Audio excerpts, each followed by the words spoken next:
The corner store buzzed with quiet chatter and the hum of a faulty fridge. A pregnant woman, mid-30s, white, well-dressed, stood in line, fanning herself with a receipt. Behind her was 14-year-old Jayden, a skinny black kid with worn-out sneakers, holding 2 water bottles and a packet of crackers. Suddenly, the woman groaned, clutched her stomach, and staggered sideways. Jayden dropped everything and rushed forward. "Don't touch me," she screamed, pulling her purse close. "You're trying to rob me." A man near the freezer yelled, "Hey, someone call the cops." Everyone stared at Jayden like he was the problem. But then he shouted, his voice cracking, "She's bleeding. I saw it. She's hemorrhaging. Her water didn't break, that's blood. If she stands up, the baby could die." Everything stopped. Jayden knelt beside her, pulled off his hoodie, and placed it under her legs like he'd seen his mom do back when she was still a nurse, before the hospital cut her job. The woman looked down. Her dress was soaked in red. They thought he was trouble. But this time, the kid they feared was the only one who knew how to save her. What would you do if this happened to your family? Like and subscribe if you believe kindness has no color. Comment where in the world you're watching from. Jayden lived in a 2-bedroom apartment on the 3rd floor of a weathered brick building just outside downtown. The hallways always smelled faintly of old mop water and fried plantains from a neighbor's kitchen. His mornings started early, not with alarms, but with silence, the kind you learn to protect when your little brother is still sleeping. At 6:15 a.m., Jayden would slide out of bed, pull on his thrifted hoodie, and quietly brush his teeth while watching his reflection. His eyes had a tiredness older than 14. Beneath the hoodie was a growing teenager's frame, slight but strong, wiry from carrying grocery bags and chasing buses. His mom, Rochelle Thomas, worked the overnight shift at the local nursing home, 12 hours straight, 5 nights a week. By the time Jayden was slipping out the door, she was just getting home. They'd pass each other like ghost ships in a harbor. Some mornings, they barely had time for a hug. Other times, she'd leave him a note folded in his math book. Be kind even when they aren't. That's your power. Jayden never complained. He couldn't afford to. Every dollar mattered. Every lunch packed the night before saved a few more cents. He walked to school with the same shoes he'd worn the last 2 years, scuffed, toes slightly pushing through. But he never looked down. He walked with quiet pride, holding his head up, listening to music through one earbud, so he could hear the world with the other. After school, he'd pick up his little brother Malik from aftercare and take him to the park. While Malik played, Jayden sat on the bench reading library books, mostly medical stuff, anatomy guides, first aid manuals, not because he had to, but because he wanted to. Ever since his mom lost her job as an ER nurse 3 years ago, replaced by budget cuts and younger, cheaper hires, Jayden had been fascinated by how she saved lives.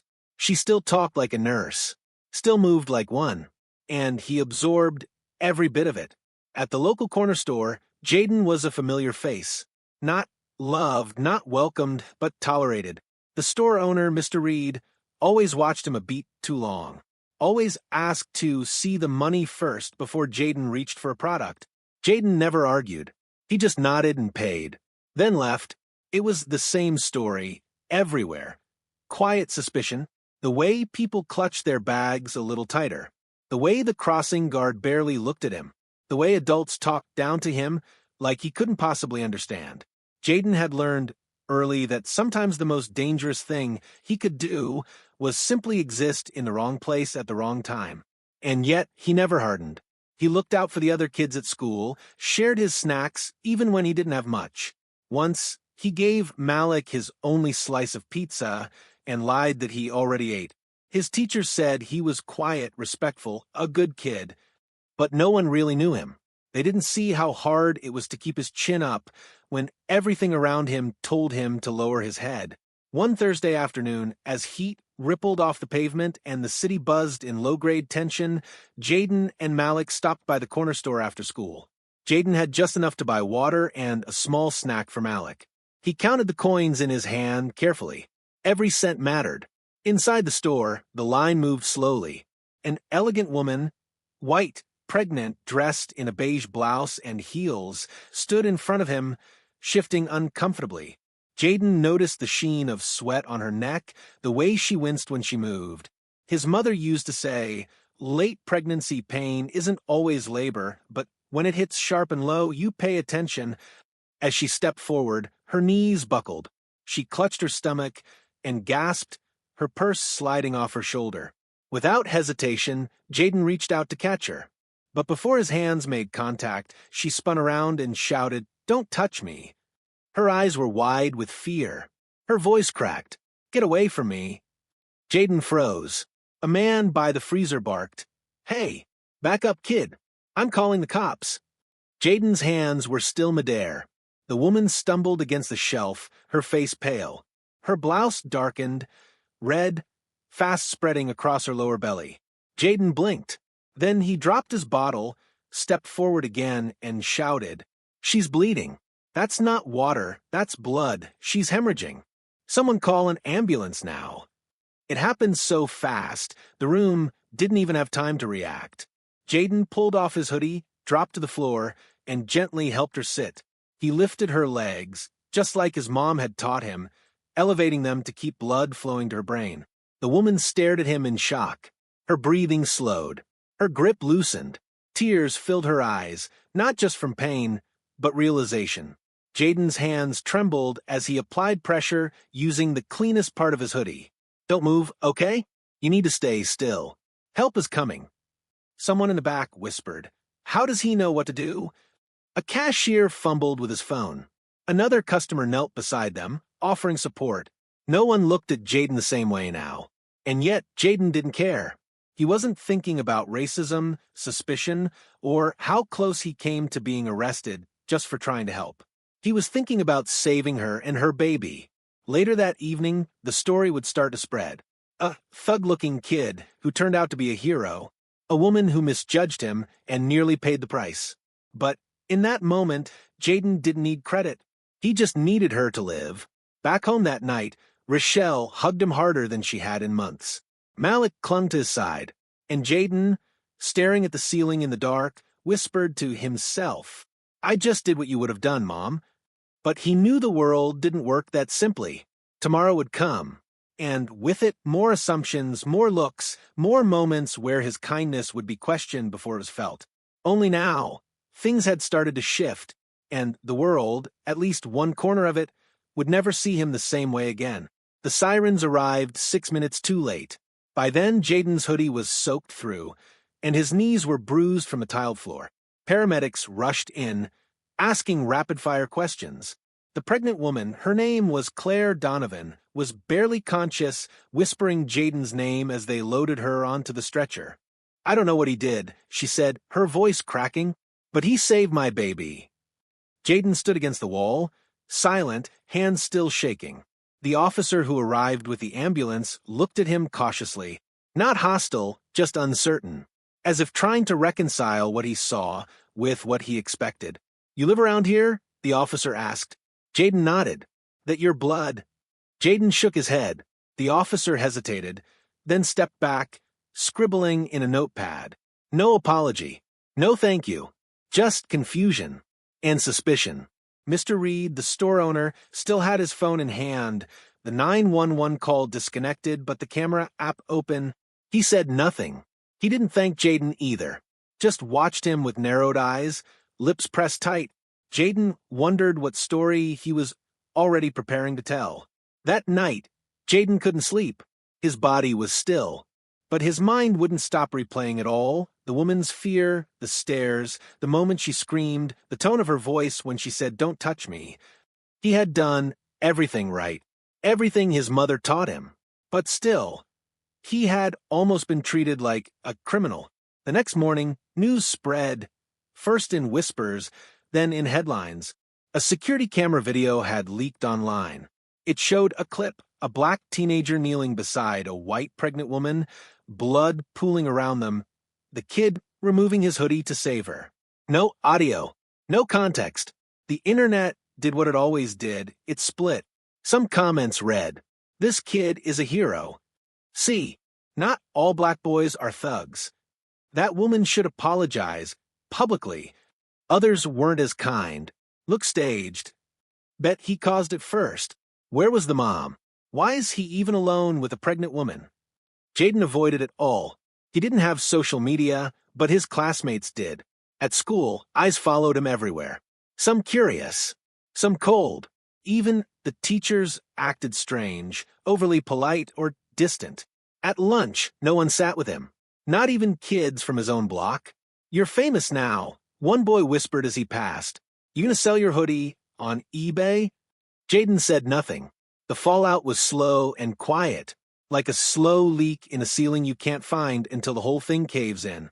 The Rayall hit came 2 days later. Jayden and his mom were called into the school office. The principal, a stiff man in a blue tie and clipboard smile, said the district had been contacted by concerned parents asking whether Jayden had any disciplinary history. "They just want reassurance," the principal said. "He's never even been in detention," Rochelle replied sharply. "Not once." The principal smiled, awkwardly. "Still, we may need to relocate him temporarily, just while we sort this out." Jayden stared at the floor. It was happening again. Even after everything, he was still the threat. Still the risk to be managed, not understood. When they got home, Rochelle slammed the door harder than usual. She paced the room in silence before finally turning to Jayden. "I'm proud of you," she said. "But baby, this world, it punishes good before it rewards it." That night, Jayden found out the family's rent had gone up by $150 a month. Rochelle had picked up extra shifts, but it still wouldn't be enough. She hadn't told him before. She didn't want to add weight to his shoulders. But now, the cracks were starting to show. To help, Jayden took on more, walking dogs after school, cleaning at a church on weekends. Anything to help his mom breathe easier. He stopped reading for fun. Stopped going to the park with Malik. He was always tired now, always stretched thin. And yet, no one saw it. People started calling him the bleeding boy on the street. Some asked for pictures. Others crossed the street when they saw him. The corner store still hadn't welcomed him back. Mr. Reed quietly told him, maybe give it some time. Just like that, as if he had done something wrong. It all built up inside him, slowly, quietly, until one evening, walking home from a dog-sitting job, Jayden saw a group of teens in front of a bodega. They were white, loud, and rowdy, vaping and laughing. One of them, wearing a hoodie not unlike his, accidentally bumped into a woman passing by. She flinched, then smiled when she saw his face. "Sorry, miss," the boy said, smirking. No one reached for a phone. No one called the cops. Jayden stood frozen on the sidewalk, watching. Same hoodie, same city, different skin, entirely different reaction. That night, back in his room, Jayden sat on the edge of his bed and finally let the tears fall. He didn't cry when the woman screamed at him. He didn't cry when the school treated him like a threat. He didn't cry when his mom told him they might have to move. But now he cried because he realized something simple and sharp. Doing the right thing didn't protect him. Being good didn't make him safe. And silence wasn't working anymore. Jayden stopped smiling in hallways. Not out of anger, he just didn't see the point anymore. No matter how kind he was, the world only seemed to remember the moment he might have done something wrong. Weeks passed since the incident at the corner store, but the weight of it lingered in everything. Teachers looked at him like he was a story instead of a student. He was no longer Jayden Thomas. He was that boy from the news. Even Claire Donovan, the woman he had saved, had gone silent. Her family released a short statement thanking those who assisted, but never mentioned him by name. There was no phone call, no thank you, just silence. Until one morning, Jayden was walking Malik to school when a woman he didn't recognize approached them on the sidewalk. Middle-aged, short hair, camera bag slung over her shoulder. "Excuse me, are you Jayden Thomas?" He tensed. "Why?" "I'm a reporter. Independent. My name's Lisa Vargas. I've been following your story, and I don't think people have heard the truth. The full truth." Jayden said nothing. His grip on Malik's hand tightened. "I know you didn't ask for attention," she added, "but if you're willing to talk, I think people would listen." Jayden hesitated. He didn't trust cameras, didn't trust headlines. but something about her voice felt different, less hungry, more human. He nodded. That evening, they sat in the library meeting room. Lisa asked questions slowly, carefully. She let him speak without cutting him off. Jayden talked about what happened, but also about what came after, the school meetings, the job struggles, the whispers, the guilt. She listened, really listened. Then she leaned forward and said, I want people to understand what you see, not just what you did. Can I film you reading the letter? Jayden blinked. What letter? The one you left at the hospital. He looked down. That letter wasn't meant for the world. It was just for Claire. He had scribbled it while waiting outside her room after the nurse refused to let him in. It said, I don't want thanks. I just want your baby to grow up in a world where people don't scream when someone like me reaches out a hand. Lisa was quiet for a long moment. Then she whispered, That's exactly what the world needs to hear. They recorded the interview. 3 days later, it went viral. The reaction was immediate and loud. Some called it beautiful. Others called it fake. The video racked up hundreds of thousands of views. The comments poured in. So did the hate. And so did something Jayden didn't expect. Letters. Real ones. From strangers. From teachers. From nurses. From mothers. People who had been ignored, profiled, punished for things they didn't do. But the backlash hit harder too. The principal called Rochelle in again. This time his tone wasn't subtle. Jayden's video has disrupted school focus. He said, There are safety concerns. Opinions are getting extreme. You're punishing him because he spoke? Rochelle snapped. No, the principal said calmly. We're asking for him to step back just for now. Jayden was pulled from regular classes and placed in what they called remote alternative study. In truth, it was isolation. A spare classroom with a Chromebook and no real instruction. He sat alone for hours each day, forgotten again, until someone remembered him. The woman from the incident, Claire, finally reached out. Through a letter. It was handwritten. Neat, careful. I didn't scream because I thought you were dangerous. I screamed because I've been conditioned to see danger in people who look like you. That shame is mine. But I want to make it right. She invited him to meet. Jayden didn't know if he wanted to, but Rochelle encouraged him. Sometimes closure means hearing the thing they were too afraid to say when it mattered most. They met at a coffee shop. Claire looked different, tired, humbled, but sincere. She said thank you. Properly. Tearfully. Then she said something else. I want to speak out with you. I want to stand beside you, not in front of you. Jayden stared at her. You sure about that? When they come for me, they'll come for you too.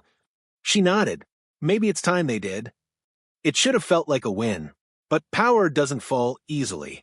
The following week, someone spray-painted "liar" across the front of Jayden's building.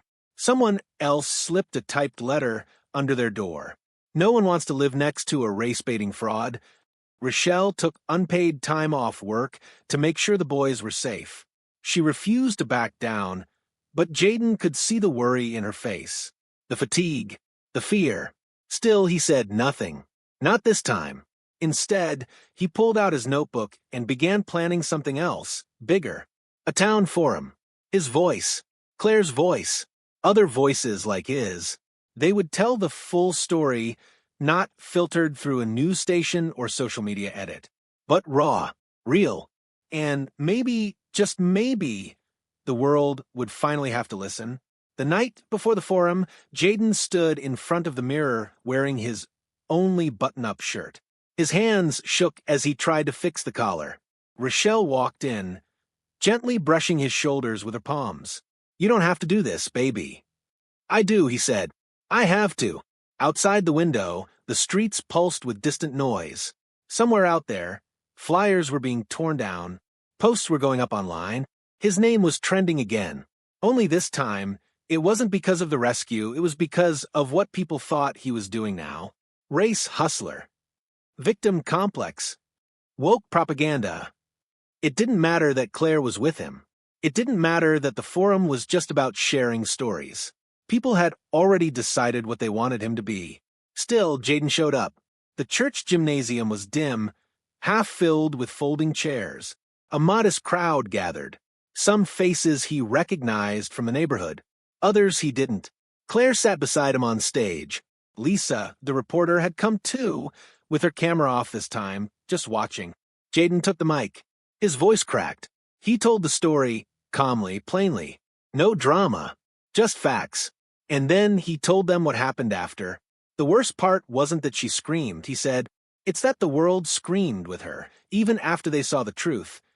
He paused. People don't know what it costs to be quiet, to keep your head down, to be a good kid. It's not safety, it's suffocation. The room was silent. Claire stood next, her voice shaking. She owned her fear, her bias, her failure. She named it without excuses. I didn't trust the hand that reached to save me. That's what broke me most. Applause. A standing ovation. Jayden felt a lump in his throat. Maybe, just maybe, they were turning a corner. But the moment didn't last. The next morning, the school emailed Rochelle. Jayden was officially suspended for disruptive public conduct. The principal cited the forum as a violation of school neutrality policy. Lisa broke the story.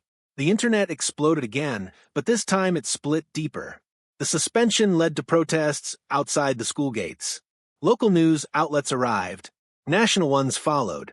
Activists, journalists, opportunists, they all swarmed. Jayden didn't leave the apartment for 2 days. He watched the world argue over him from behind glass. He didn't feel powerful. He felt hollow. Then came the call that changed everything. His mom answered first, her voice low and cautious. Then she passed the phone to him. It was from Claire's husband. I think you should know. Claire lost the baby, he said. Jayden's chest caved in.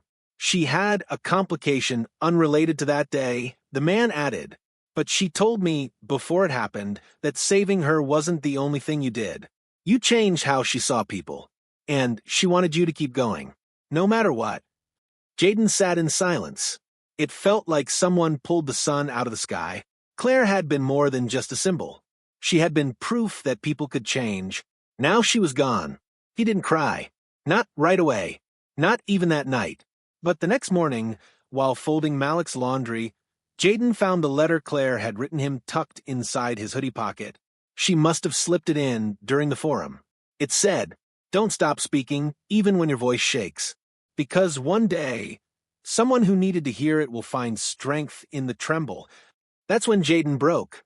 He sat on the floor and wept, quietly, violently. The grief wasn't just for Claire. It was for everything.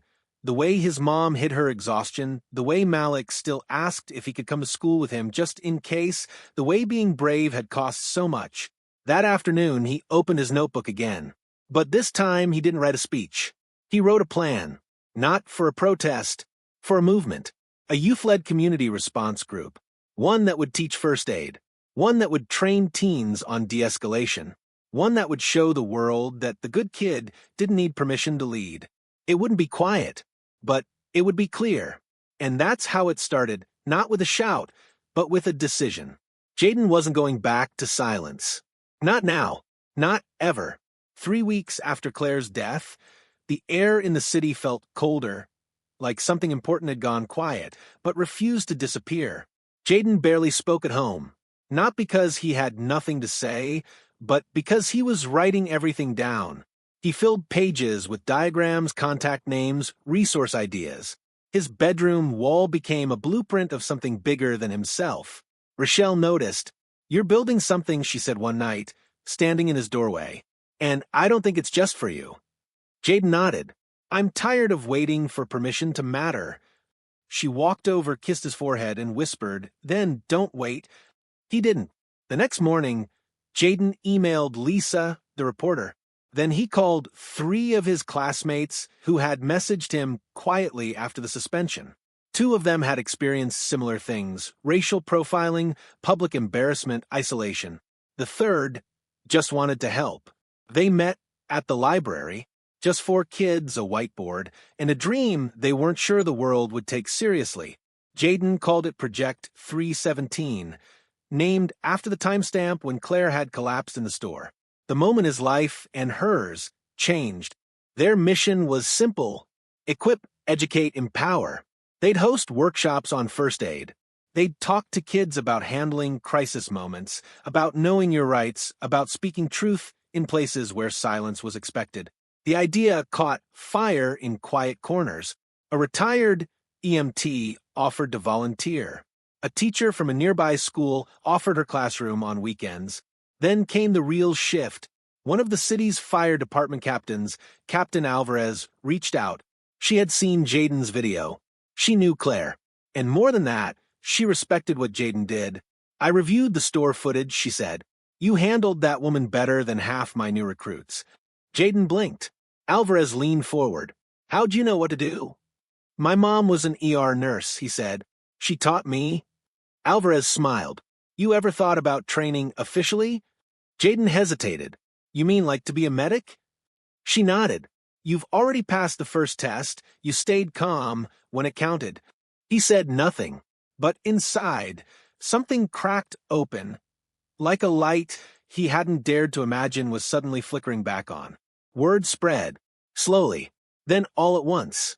Local news ran a follow-up story on Project 317. This time, the headline wasn't about trauma, it was about leadership. Teen once suspended for speaking out, now leads youth safety program with city support. The school district tried to stay quiet, but pressure mounted. Parents started asking why their kids weren't getting the same resources Jayden was building. Then came the town hall meeting. It was meant to be routine, updates, budgets, policies. But Jayden showed up with a binder. Rochelle came too, standing tall in the back of the room, arms crossed, eyes unblinking. Jayden walked to the podium. The room fell quiet. He pulled out the letter the principal had given his mother after his suspension. "Read it word for word." Then he looked up and said, "You called me disruptive. Not because I was dangerous, but because I refused to be quiet when your system failed me. You punished my voice, then built a story around my silence. But I'm not asking you to like me. I'm asking you to listen." He handed out packets, data on student isolation, racial disparities in discipline, testimonials from other students. Then he sat down. No applause, just stunned silence, until Rochelle stood up and said, loud and clear, "You don't get to erase my son because you're embarrassed by how much he matters." That was the moment the power shifted, not with shouting, with undeniable truth. By the end of the week, the district issued a public apology. The principal was reassigned. Jayden's suspension was reversed. The superintendent called him an example of courage in our community. But Jayden didn't care about the apology. He cared that Malik saw him walk into school again, not as the boy in the video, but as a leader surrounded by kids who had once avoided him, now nodding quietly in respect. He cared that other students had started asking to join Project 317. He cared that, for the first time in weeks, he slept through the night. And then, unexpectedly, he got a letter in the mail. It was postmarked from Claire's family. Inside was a photo, Claire holding her ultrasound printout, smiling.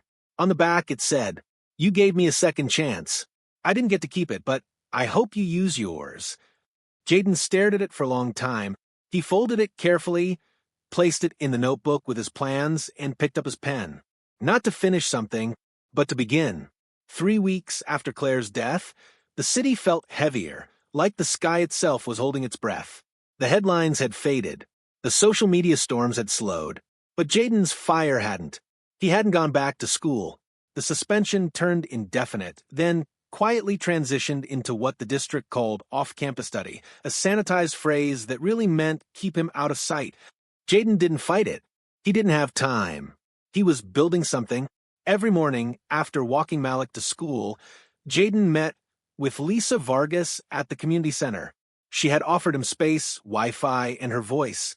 He brought notebooks, filled to the margins, and a quiet determination most adults twice his age couldn't match. It started with an idea, a youth-run emergency response network, one that could teach first aid, situational awareness, and public safety to teenagers in neglected communities. The ones like him. The ones who knew what it was like to not be believed. Lisa helped him set up a basic website. Rochelle made flyers. Malik helped stick them up around the neighborhood. The first meeting had 6 kids. The second had 17. By the third week, over 30 teens sat in folding chairs, listening to Jayden explain how to check for hemorrhaging, how to talk to 911 operators, how to help without being seen as a threat. He called it the Pulse Project. No politics, no hashtags, just preparation. Because, as Jayden said in every meeting, sometimes the ambulance is late. Sometimes the police show up scared. So, we take care of each other until someone else finally does. But the real revelation didn't come from Jayden. It came from someone watching him quietly. One afternoon after a workshop, Lisa pulled him aside. "I got an email," she said carefully, "from a woman in the mayor's office." Jayden stiffened. "About what?" "About you. About what the school's been doing. She says she has something you need to see." 2 days later, they met at a small cafe near City Hall. The woman, mid-40s, tired eyes, sharp voice, slid a folder across the table. Inside were printed emails, district memos, internal communications. Jayden scanned the pages and felt his stomach twist. They had known who he was before the story broke. His photo had circulated among school administrators. Words like narrative risk, unstable background, and media sensitivity filled the page. There were suggestions to monitor his activity online, and concerns that he was becoming a symbolic figure for racial agitation. One sentence stood out in bold: contain exposure, limit direct engagement with press, delay reintegration. They hadn't just suspended him for safety. They had deliberately buried him. Lisa sat across from him, jaw clenched. "This is systemic suppression, Jayden. You didn't imagine it. They saw you as a liability the moment you stopped being quiet." Jayden folded the paper slowly. "Can we publish this?" "I already got the green light," Lisa said, "but I won't do it without your okay." Jayden nodded. Then he said something she didn't expect.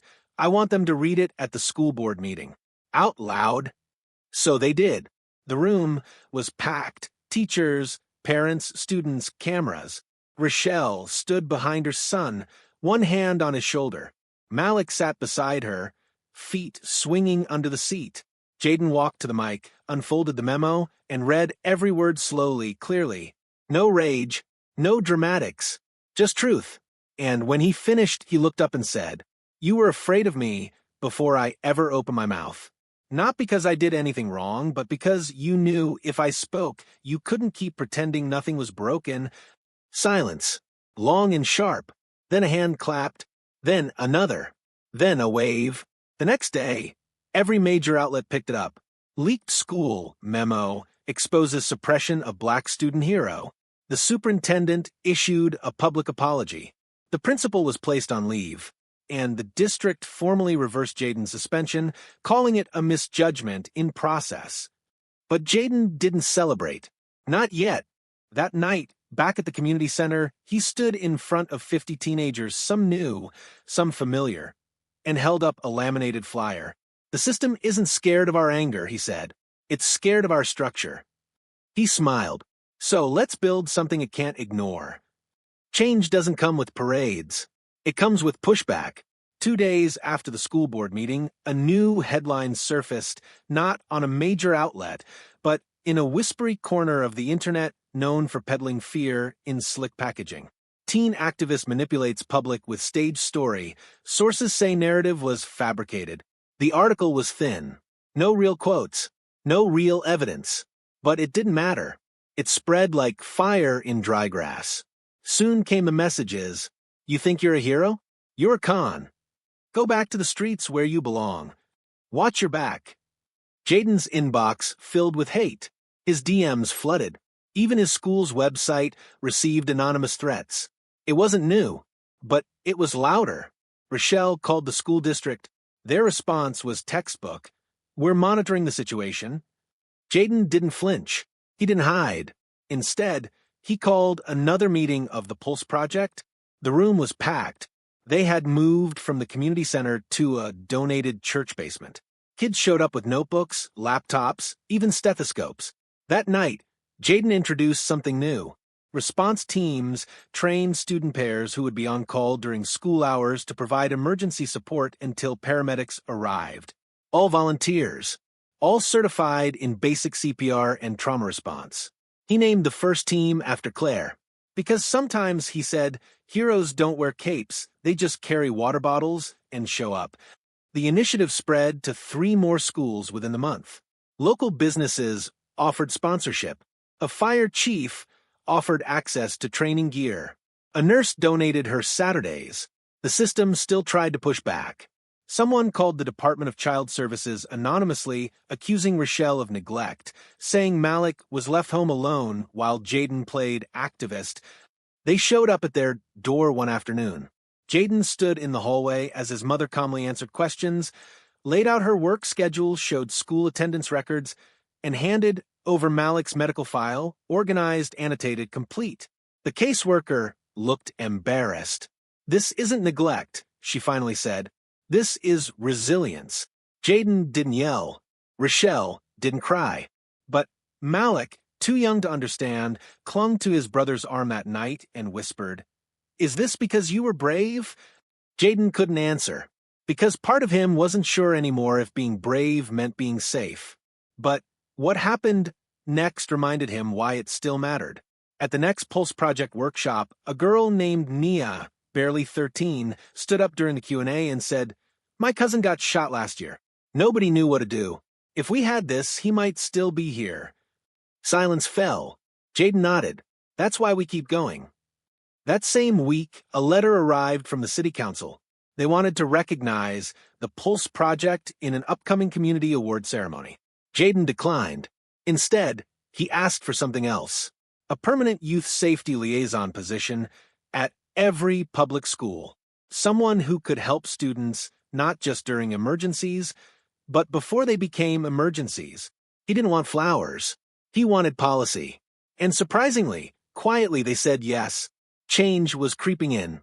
Reluctant, delayed, but real. Yet still, no celebration. Not yet, because Jayden knew. A single apology doesn't erase years of harm. One letter doesn't heal a legacy of silence. He walked with more confidence now, but still he walked with care. Power was shifting, yes, but the echoes of what he had endured still trailed him in long, invisible shadows. In moments of quiet, he would still hear Claire's voice in that last letter. "You didn't just save me. You woke something I'd buried."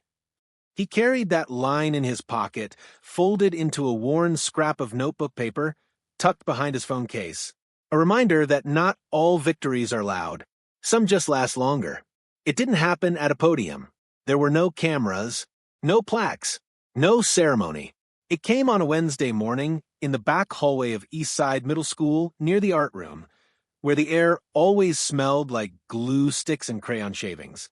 Jayden had returned to regular classes 2 weeks earlier. Quietly, no announcement, no apology. The principal was on extended leave, and a new interim administrator had stepped in, an older woman named Mrs. Alvarez with tired eyes and calm energy. She called him into her office that morning. Jayden assumed it was about grades or attendance. Instead, she slid a sheet of paper across the desk. It was his re-enrollment form. Not just back into classes, but into the Student Advisory Council. "You're not here as a token," she said. "You're here because we need someone who knows what silence feels like and what truth sounds like." Jayden nodded slowly. He didn't say thank you. Not because he wasn't grateful, but because he'd learned real respect doesn't need decoration. It shows up in action. That afternoon, as he left school, someone called his name. It was Mr. Green, his 8th grade social studies teacher. The one who hadn't said much during the suspension. The one who once asked if Jayden needed extra behavior support when he refused to join a group activity. Mr. Green walked up, eyes low, voice soft. "I misjudged you," he said. Jayden tilted his head slightly. "I saw what everyone else saw," the man continued. "But I didn't see you. I just wanted you to know. I was wrong." Jayden let that sit, then nodded once. That night, he didn't write in his notebook. He didn't organize anything. He just sat with his mom and Malik on the couch. They watched a cartoon, ate microwave popcorn. Malik fell asleep on Jayden's shoulder. It was the first time in months that everything felt still. The next morning, a package arrived in the mail. No return address. Inside was a hardcover book, Emergency Response for Youth, a training manual. Taped to the inside cover was a sticky note. You shouldn't have to build the road and walk it alone. A friend. Jayden smiled, closed the book gently. Later that week, the Pulse Project held a new kind of session, one focused not on crisis, but on grief, on what happens after the sirens fade. They talked about losing people, about losing trust, about carrying guilt for things that weren't your fault. Jayden didn't lead that day. He just sat in the circle, listened, and when a younger boy named Darnell said, "Sometimes I feel like I don't matter unless I'm saving someone," Jayden looked up and replied, "You matter just for being here. That's enough." The room was silent. No one took a picture, but it was the most important moment so far. Recognition didn't come in headlines. It came in glances that lasted longer. In teachers asking him real questions, not filtered ones. In classmates who no longer whispered when he passed. And in a message he found scrawled on the whiteboard in the Pulse Project room one day after class. "You're not our voice. You reminded us we had one." Jayden stared at it for a long time, not smiling, not crying, just breathing. For the first time in months, he wasn't fighting to be seen. He was just being. And that was the beginning of something like peace. Jayden didn't mark the anniversary. There were no candles, no speeches, no Instagram post, no hashtags. But exactly 1 year after Claire Donovan collapsed in that corner store, Jayden walked back into that very building, this time not as a kid with shaking hands, but as a guest instructor. The store had changed owners. The new manager, a middle-aged woman named Ms. Patel, had reached out to the Pulse Project a month earlier. She wanted her staff trained in basic emergency response, especially since so many of them worked long hours alone. Jayden agreed immediately. As he stepped inside, memories tugged at the edges of his mind. The linoleum tiles, the buzzing fridge, the sharp fluorescent lights. But this time, no one looked at him like a threat. No one stared. Ms. Patel offered him a handshake and a chair. "Thanks for coming, Mr. Thomas," she said with a soft smile. He chuckled, still getting used to people calling me that. For 2 hours, Jayden walked them through CPR basics, spotting signs of distress in pregnant women, and how to de-escalate public panic. At the end, a young clerk asked quietly, "So, how'd you learn all this?" Jayden paused. Then he said, "By watching someone I love save people. And by almost losing someone I didn't know I cared about until it was too late." The clerk nodded. No follow-up needed. Afterward, Jayden stepped outside and leaned against the brick wall. The afternoon sun warmed his face. In his pocket was a folded note, Claire's handwriting still intact, still carried like a quiet compass. He didn't cry. He just stood there for a moment, eyes closed, letting the quiet remind him how far he'd come. A few days later, he returned to the school library, not as a student but as a guest. Mrs. Alvarez had invited him to speak to the incoming 8th graders about leadership. He didn't prepare a speech. Instead, he brought a box. Inside, donated bandages, mini trauma kits, printed Know Your Rights cards, and a stack of letters written by current Pulse Project members. He placed it on the center table. "This isn't about saving lives in big, dramatic ways," he told the students. "It's about showing up. It's about knowing how to help when it matters most." He pointed to the letters. "Read these. They're from kids just like you. Some of them froze when things got scary. Some of them didn't. But every single one of them came back. That's what matters." Afterward, a girl approached him. Small, glasses, nervous hands. She said nothing, just held out a folded piece of paper and ran off. Jayden opened it later at home. Inside was a drawing of him in a hoodie with a first aid kit over his shoulder. The caption, "You helped someone, so now I want to help too." He put it on the wall beside his desk, not for ego, for memory, for grounding, for legacy. The Pulse Project continued to grow. They had chapters in 5 schools now, one in a neighboring city. A group of high school students in another state had reached out to replicate the model. Jayden spent weekends video calling teams, reviewing training modules, revising emergency checklists. He no longer needed to be in the spotlight. In fact, he preferred it that way. Let the kids lead. Let others carry it forward. Let the work speak louder than the name attached to it. One evening, as he and Rochelle were cleaning up after dinner, she asked him, "Do you ever miss the quiet?" Before all of this, Jayden thought about it for a long time. Then he said, "I miss not having to prove I deserve to exist, but I don't miss being invisible." She nodded, eyes full, voice quiet. "I see you now, baby, and so does the world." That weekend, Jayden took Malik to the park, the same one they used to visit before everything changed. As they sat on a bench, Malik pulled out a sketchbook and showed Jayden a drawing. It was of a hospital, and next to it, a small figure in a red hoodie and stethoscope. "That you?" Jayden asked. Malik grinned. "Nah, that's me. You're the one holding the door open." Jayden blinked. There it was, his legacy. Not in headlines or policies, but in a little boy who saw his big brother not as someone broken by the world, but as someone who changed it. The ripple didn't come like a wave. It came like rainfall, drop by drop, place by place. It started with a school district in Ohio reaching out, then one in New Mexico, then one all the way in Toronto. They had heard about the Pulse Project, not from viral headlines, but through teachers, parents, kids. Jayden began receiving messages from other teenagers, some who had seen violence, some who had frozen in emergencies and still blamed themselves, some who didn't want to save lives, they just wanted to know they mattered. He answered every message, not with long speeches, just, "You're not alone. You did your best. You matter more than they ever taught you." A documentary crew asked to follow him for a short feature. He declined, but he agreed to help film a training video, not starring him, but featuring Pulse volunteers teaching their own peers. "No more stories about my trauma," he told Lisa. "Let's tell stories about their power." By spring, the city council approved a pilot program to place student-led response clubs in all middle schools. Jayden was invited to speak at the launch event. He wore a simple sweatshirt, no media polish. He kept his speech short. "We're not teaching kids to be heroes. We're just giving them permission to act when no one else does." The mayor shook his hand. Jayden didn't smile for the cameras. He smiled for the kids in the front row, two of them from his old school, one holding a Pulse kit he helped design. That night, as he rode the bus home, a woman tapped his shoulder. "I remember you," she said softly. "You saved that woman. Claire." Jayden nodded once. "She was my cousin," the woman continued. "I wasn't ready to talk back then. But I wanted you to know her son's middle name is Jayden."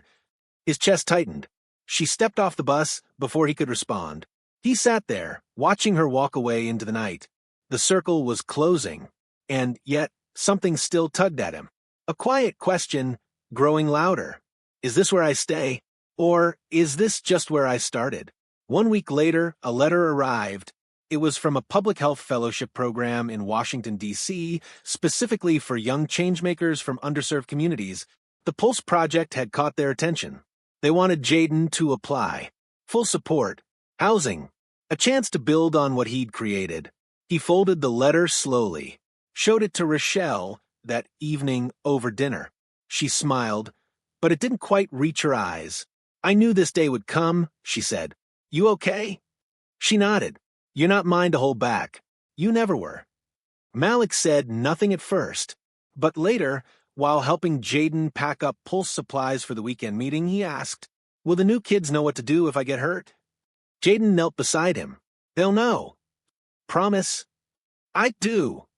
That weekend, he told the Pulse Project team about the opportunity. No one cried.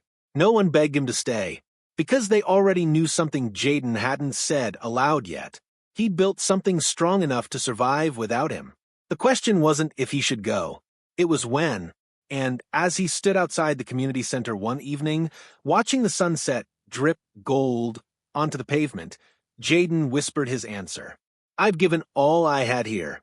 Now it's time to give somewhere else." But he didn't leave immediately. He stayed 1 more month. Long enough to train the new chapter leads.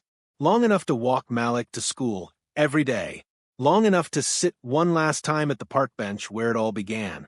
On his final pulse meeting, the team surprised him with a small, hand-painted sign. Stethoscope the Jayden room, where silence turned into strength.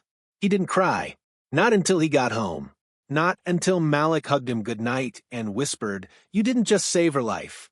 You saved mine too." The bus to Washington, D.C. left at 6:45 a.m. Jayden packed light, 2 duffel bags, a backpack, and 1 beat-up notebook, its cover soft from a year's worth of fingerprints and folded corners. Inside were lesson plans, quotes from Pulse members, letters he never sent, and Claire's handwriting on a note he'd memorized long ago. He didn't tell many people he was leaving. No posts, no photos, just goodbyes whispered, not announced. Rochelle woke before dawn to make him eggs, even though her eyes were still heavy from a night shift. They didn't talk much at breakfast, but before she opened the apartment door to let him go, she hugged him hard and whispered into his ear, "You don't owe the world your pain, baby. Just your light. Share what you can. Keep the rest for you." Malik was still asleep. Jayden had written him a note and taped it to the side of his fish tank. "Be louder than the silence. Love, Jay." Outside, the sky was still dark, but a few stars held on, like they didn't want to leave just yet. Jayden walked to the bus stop slowly, alone, hands in his pockets. He could have taken a rideshare. Lisa had even offered to drive him, but he wanted to feel every step, wanted the goodbye to stretch out long enough to register. At the corner of 12th and Madison, just past the old mural of Martin Luther King, he heard someone call his name. It was Mr. Reed, the old corner store owner. He was sweeping the sidewalk in front of his shop, new paint, clean windows, different vibe entirely. Jayden hadn't seen him since the day Claire collapsed. For a second, they just stared at each other. Then Mr. Reed nodded. "I saw what you built," he said. Jayden said nothing. "I didn't see you right before," Reed continued. "I see you now." Jayden gave a quiet nod, then turned and kept walking. He didn't need validation. He needed peace. At the bus station, a woman in line tapped his arm. "Are you that kid from the—" He smiled politely. "Not anymore." She blinked, then smiled back. The bus was half full. Jayden took a window seat near the back. As the engine rumbled and the wheels began to roll, he pulled the notebook from his bag and opened to the last blank page. He thought about what to write. A poem? A reflection? A quote? Then he heard a soft voice in his head, Claire's, Malik's, his mother's, all braided together. "You made room where there wasn't any. You didn't wait for change. You became it." He closed the notebook without writing a word. Sometimes silence was the most honest sentence. The city faded behind him, but it didn't feel like leaving. It felt like planting. And as the sky turned gold over the freeway, a child in the seat ahead of him dropped their toy on the floor. Jayden reached down, picked it up, and handed it back. The kid smiled. "Thanks." Jayden smiled back. "Always."